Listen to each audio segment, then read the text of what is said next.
অনেক পুরনো দিনের এই রেসিপিটা আজকে আমি তোমাদেরকে একটু নতুন স্টাইলে এবং সহজভাবে তৈরি করে দেখাচ্ছি। নমস্কার বন্ধুরা, আমার আজকের রেসিপি হচ্ছে কোনো রকম বাটাবাটির ঝামেলা ছাড়াই মসুর ডালের পাতুরি। যারা বাড়ির বাইরে ভাড়া থেকে পড়াশোনা করছো, এই ভিডিওটা কিন্তু তাদের খুব উপকারে আসবে। তোমরা ধৈর্য সহকারে শেষ পর্যন্ত দেখতে থাকো। এখানে আমি কিছু পরিমাণ মসুর ডাল নিয়েছি। একটি চালনে নিয়ে আমি চেলে নিয়েছি যাতে ধুলোবালি থাকলে পড়ে যায়। এখন এই ডালগুলিকে আমি ভালো করে ধুয়ে নিয়েছি এই চালনের মধ্যে। এখন আমি জলটা ঝরিয়ে নিচ্ছি, তারপর রোদে দিয়ে শুকিয়ে নেব। রোদে দিয়ে দিলাম। আবার শুকনা খোলায়ও কিন্তু এইভাবে টেলে জল শুকিয়ে নেওয়া যায়। তো তোমাদের যেটা সুবিধা মনে হয় সেটাই করে নিতে পারো। তো আমি শুকনা খোলা এইভাবে টেলে জলটা শুকিয়ে একটি থালাতে নামিয়ে নিয়েছি ঠান্ডা হওয়ার জন্য। ডালগুলি ঠান্ডা হওয়ার পর আমি গ্রাইন্ডার জারে দিয়ে এইভাবে গুঁড়া করে নিয়েছি, জল ছাড়া শুকনা গুঁড়া। এরকম গুঁড়া করে নিয়েছি। একটু দানা দানা আছে, একদম গুঁড়া করব না, যাতে একটু দানা দানা থাকে এরকমভাবেই গুঁড়া করে নেব। তো আমি এখন একটি বাটিতে ঢেলে নিচ্ছি ডালের গুঁড়াগুলি। এইভাবে ডালের গুঁড়া করে তোমরা কিন্তু কাচের বয়ামে অনেক দিন পর্যন্ত সংরক্ষণ করতে পারবে, কোনো পোকা ধরবে না। তো এখন এই বাটির মধ্যে আমি ডালের গুঁড়াটির উপর জল দিয়ে দিচ্ছি। অল্প অল্প করে জল দিয়ে আমি এইভাবে গুলে নেব, একটা পেস্ট তৈরি করে নেব। একবারে জল দেব না, অল্প অল্প করে জল দিয়ে আমি এই পেস্ট তৈরি করে নিচ্ছি। যারা ভাড়া থেকে পড়াশোনা করছো, বিশেষ করে তাদেরকেই বলছি, তোমাদের সবার ঘরে তো আর গ্রাইন্ডার থাকে না। তো বাড়ি থেকে যদি এরকম ডালের গুঁড়া করে কাচের বয়মে করে নিয়ে আসো, তাহলে অনেক দিন পর্যন্ত খেতে পারবে।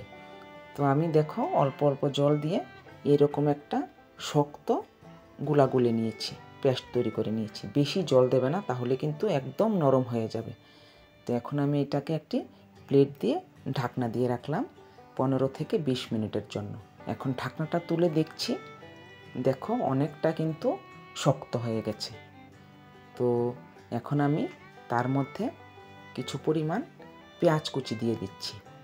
তো এই গোলাটার মধ্যে আমি আলাদা কোনো জল দিইনি, পেঁয়াজ দিলাম। এখন দেব কাঁচামরিচ কুচি, দিচ্ছি হলুদ গুঁড়া, দিচ্ছি সর্ষের তেল চায়ের চামচে 2 চামচের মতো, দিলাম লবণ। এখন এই লবণ আর পেঁয়াজ যখন আমি এইভাবে মেখে নিচ্ছি, এই পেঁয়াজ থেকে কিন্তু কিছু পরিমাণ জল বেরোবে, তাই আমি আর আলাদা কোনো জল দিইনি। এইভাবে কচলে কচলে দেখো মেখে নেওয়ার পর এই রকম হয়েছে। তা আমরা ডালের বড়া যেরকম করে মাখি সেই রকমই হবে। তো এখন আমি কয়েকটি চাল কুমড়োর পাতাকে আগেই ভালো করে ধুয়ে লবণ মেখে রেখেছিলাম। তো এখন এই পাতাগুলিকে আমি চিপে জলটা ফেলে দিয়ে এই পাতাগুলির মধ্যে মেখে রাখা যে ডালের পেস্ট, ওইখান থেকে আমি অল্প অল্প করে দিয়ে পাতাগুলিকে আমি মুড়ে মুড়ে ভাঁজ করে নেব।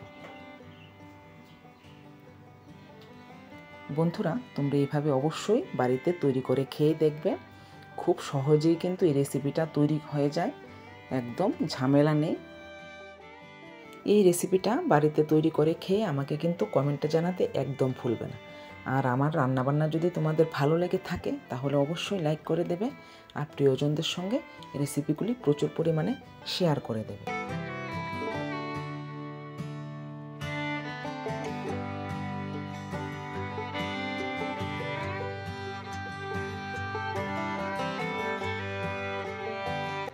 এই রকম ডালের পেস্ট দিয়ে সবগুলো পাতাকে আমি মুড়ে মুড়ে ভাঁজ করে নিয়েছি।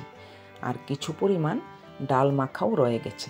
তো তোমরা চাইলে এগুলিকে ডালের বড়াও তৈরি করে নিতে পারো, আবার ফ্রিজের মধ্যে ঢাকনা দিয়েও রেখে দিতে পারো। পরের দিন এইরকম আবার পাতুরি তৈরি করে নিতে পারবে। তা আমি কড়ার মধ্যে সর্ষের তেল গরম করে এই পাতুরিগুলিকে আমি উল্টে পাল্টে লাল লাল করে ভেজে নিচ্ছি। তবে এই পর্যায়ে গ্যাসের স্টিমটা কিন্তু একদম কমিয়ে রাখবে, না হলে পাতার ভেতরে যে ডাল মাখাটা রয়েছে ওইটা কিন্তু কাঁচা থাকবে, সিদ্ধ হবে না। এই যে দেখো আমি উল্টে দিলাম। তো ওই পিঠটা হয়ে গেলে আমি কড়া থেকে নামিয়ে নেব।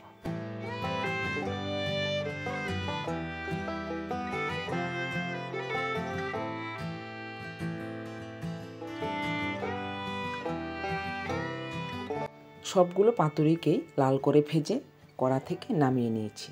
এখন এই তেলের মধ্যে যে ডাল মাখাটা রয়েছে ওইটা থেকে আমি অল্প অল্প করে ডালের বড়ার মতো করে ভেজে নামিয়ে নেব।